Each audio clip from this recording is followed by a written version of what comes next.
Hey there, welcome back to another video, and in this video I'm going to show you how you can create library management system using PHP. And here we're going to use OpenCore CLI. So this is totally free. You don't have to pay for anything. Let me show you all the process step by step. At first you have to download Node.js in your PC.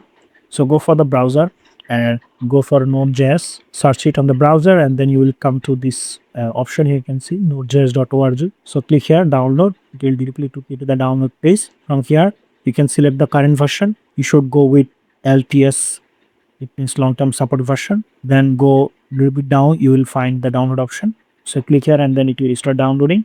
You just have to install it in your PC. That's it. After that, you have to go for the command prompt. If you want to check that it is successfully installed or not, you have to say here node hyphen version. You'll get the Node.js version you have installed in your PC.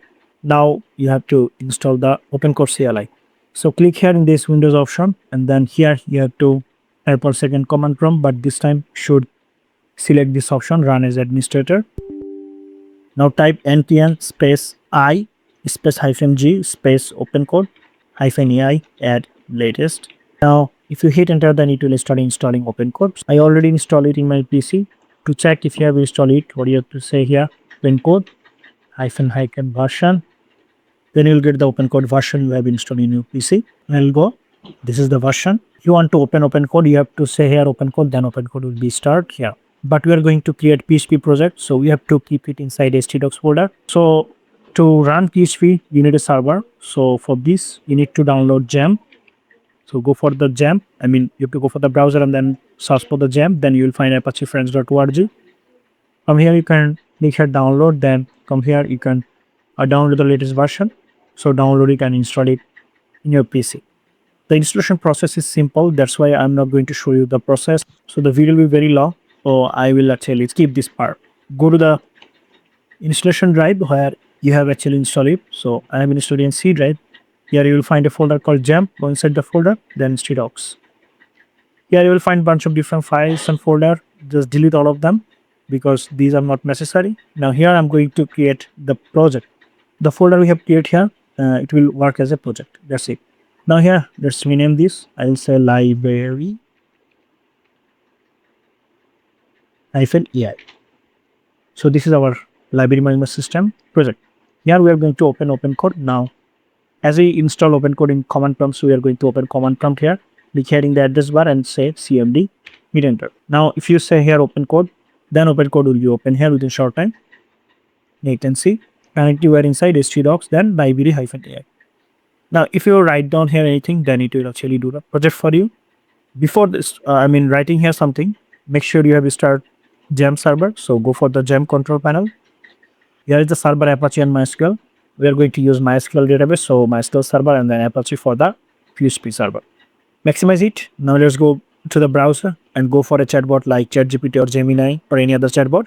So I'm going to for the chatgpt.com. So it will give me a professional prompt. Now you have to mention here all the necessary things like which color actually you want. In the index page, what do you need and how the admin page will look like. You have to mention here. Then it will generate a prompt for you. So I'm okay with it because this is for the tutorial purpose. So I'm going to copy this. Let's go back to the OpenCore CLI, and here make sure you are inside your project directory, right?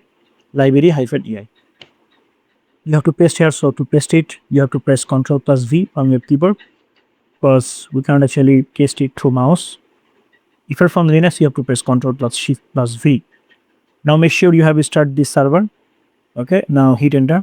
Then it will start the whole project. It will complete the whole project for us. We don't have to do anything here. Okay. In the right side, it will provide a to-do list. What it will do for this project.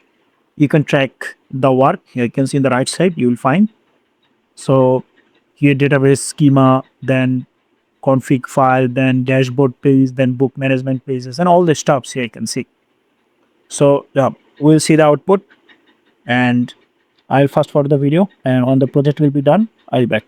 So guys, here you can see it completed the whole project for us. Now we are going to access the project, but before that we have to create the database and we have to add the .sql file. So this is the .sql file. Let's go to the folder, and inside the project we have database schema. and where it is, here you can see database.sql. So we are going to add this file in the database. But before that, we have to create the database. So let's go to the browser. Make sure you have start Apache and MySQL both server. Okay. Now let's go back here and say here localhost / php myadmin. Then it will take us to the myadmin, localhost php myadmin. Click here new to create a new database, and the database name will be here given. So you have to actually open this database, and I mean this SQL file. So to open this SQL file, we need here you can see this notepad, and here you can see this is the database name library_db. So we are going to copy from here. Okay, copy this from here, go back to the browser, and we are going to create the database name. Okay, and here we are going to paste it, create. We have created the database. Now we are going to import our .sql file. Now click here import and then choose the file. Our file is inside this PC database.sql. So you are going to open it. Scroll a little bit down, you will find option called import. So click here, books, admins, and here you can see. Okay. Now let's say want to access the project. So in the users, we have all the user data, but we haven't actually add any user. We just go for the login at first. So we have to actually go to the URL. Okay. So to go to the URL, we have to actually go for the localhost at first. Localhost.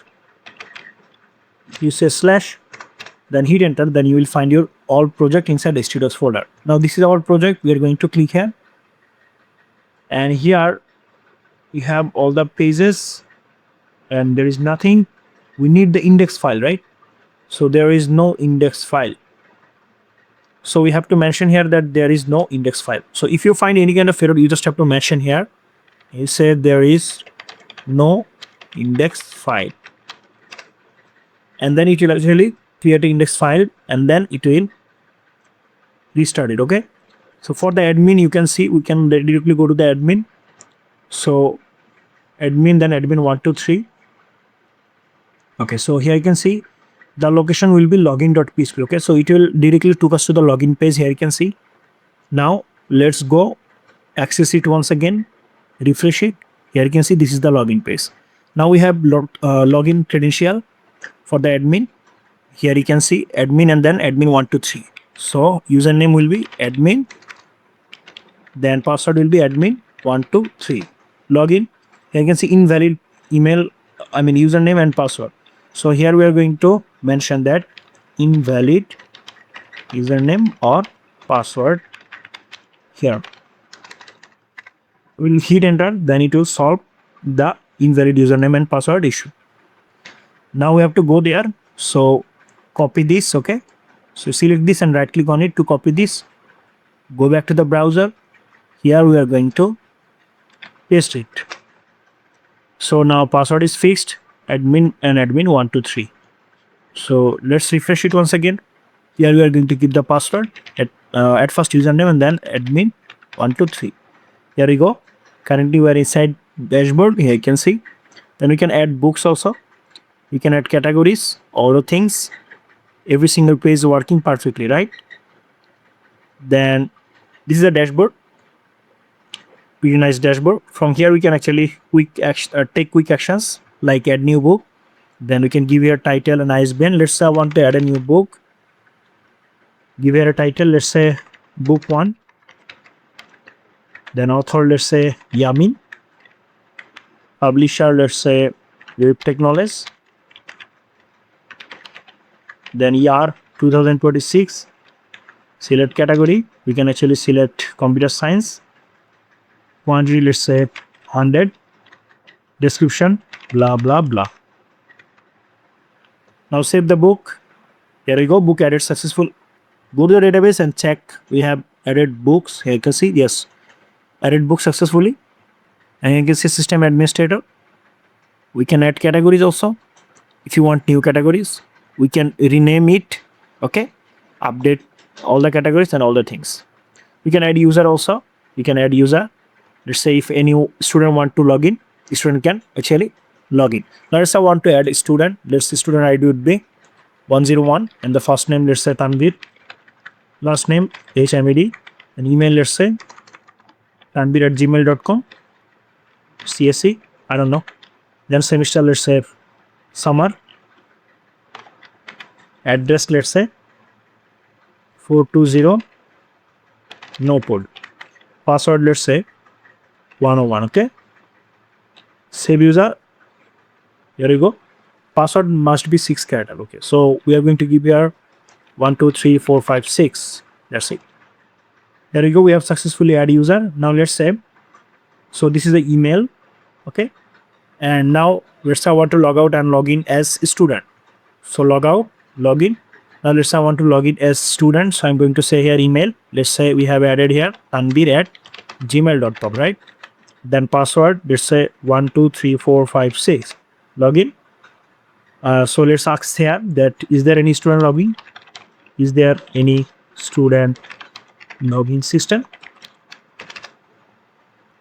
No, currently only admin login exists. Let me add student login. So it will actually now go for the student login, and make sure you have, I will say that make sure you have added student dashboard also.